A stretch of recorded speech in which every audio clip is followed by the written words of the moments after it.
हरे कृष्ण दोस्तों, हर हर महादेव। आप सभी को गणेश चतुर्थी की हार्दिक शुभकामनाएं। गणेश चतुर्थी, जिसे गणेश उत्सव भी कहा जाता है, भारत में मनाए जाने वाला सबसे प्रमुख त्योहारों में से एक है।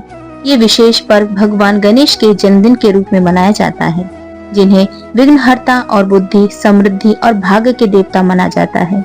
हर साल भाद्रपद मास की चतुर्थी को गणेश चतुर्थी का आयोजन धूमधाम से पूरे भारत में किया जाता है और यह उत्सव पूरे देश में बड़े ही उत्साह और श्रद्धा के साथ मनाया जाता है।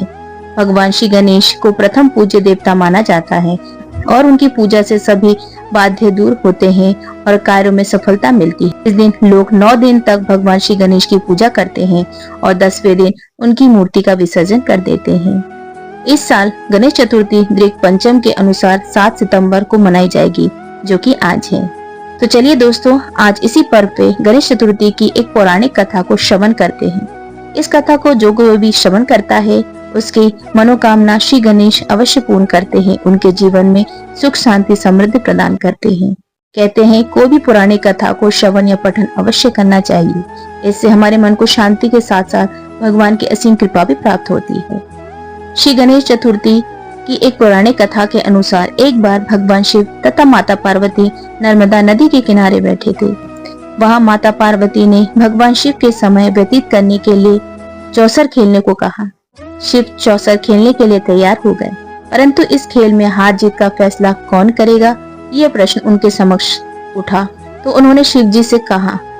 तो शिव जी ने कुछ तिनके एकत्रित कर उससे एक पुतला बनाकर उसकी प्रतिमा प्रतिष्ठित कर दी और पुतले से कहा, बेटा हम चौसर खेलने चाहते हैं, परंतु हमारी हार जीत का फैसला करने वाला कोई नहीं, इसलिए तुम बताना कि हम दोनों में से कौन हारेगा और कौन जीतेगा।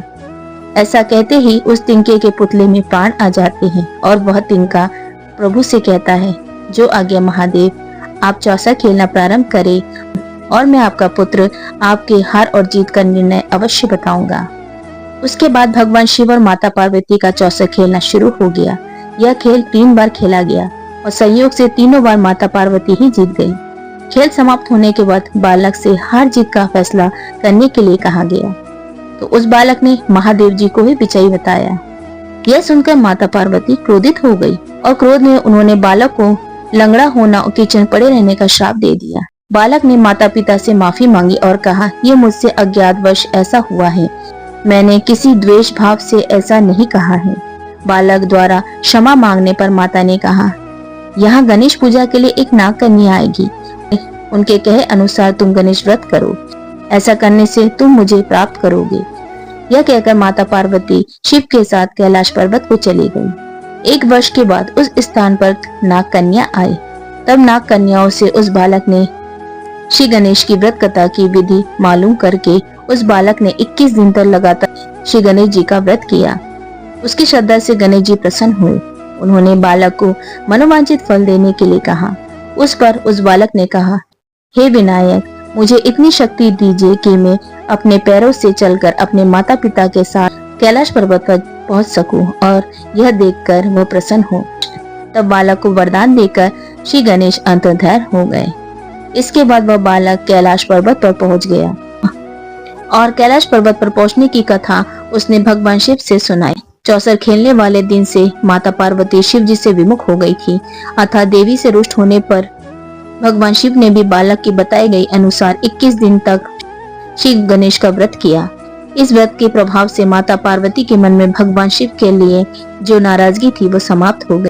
तब यह व्रत विधि भगवान शंकर ने माता पार्वती को बताई। यह सुनकर माता पार्वती के मन में भी अपने पुत्र कार्तिकेय से मिलने की इच्छा जागृत हुई। तब माता पार्वती ने भी 21 दिन तक श्री गणेश का व्रत किया तथा ध्रुवा, फूल और लड्डू से गणेश जी की पूजा अर्चना की। व्रत के 21 दिन के बाद कार्तिक स्वयं माता के पास आ मिले। इस दिन से श्री गणेश चतुर्थी का यह व्रत समस्त मनोकामना की पूर्ति करने वाला व्रत माना जाता है। इस व्रत को करने से मनुष्य के सारे कष्ट दूर होकर मनुष्य को समस्त सुख समृद्धि प्राप्त होती है। आज गणेश चतुर्थी का पर्व मनाया जा रहा है। गणेश जी को विघ्नहर्ता कहा जाता है।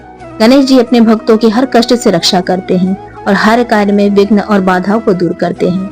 गणेश जी बुद्धि के देवता माने जाते हैं और उनकी पूजा करने से बुद्धि तेज होती है। कहते हैं कि गणेश जी की कृपा जिस पर हो जाए उसका मंगल ही मंगल होता है। जो गणेश चतुर्थी वाले दिन क्या करना है चलिए जानते हैं। साधक को सुबह उठकर स्नान करना चाहिए। स्थापना के समय अनुसार बप्पा की प्रतिमा प्रतिष्ठित करें। इसके बाद पूजा की शुरुआत करें। भगवान गणेश का अभिषेक करें। उन्हें पीले वस्त्र अर्पित करें। सिंदूर और चंदन का तिलक लगाएं। उनके चरणों में 5 प्रकार के फल को अर्पित करें। फिर बप्पा को ध्रुवा और ध्रुवा से बनी हुई माला चढ़ाएं। मोदक का भोग लगाएं या लड्डू का भोग लगाएं।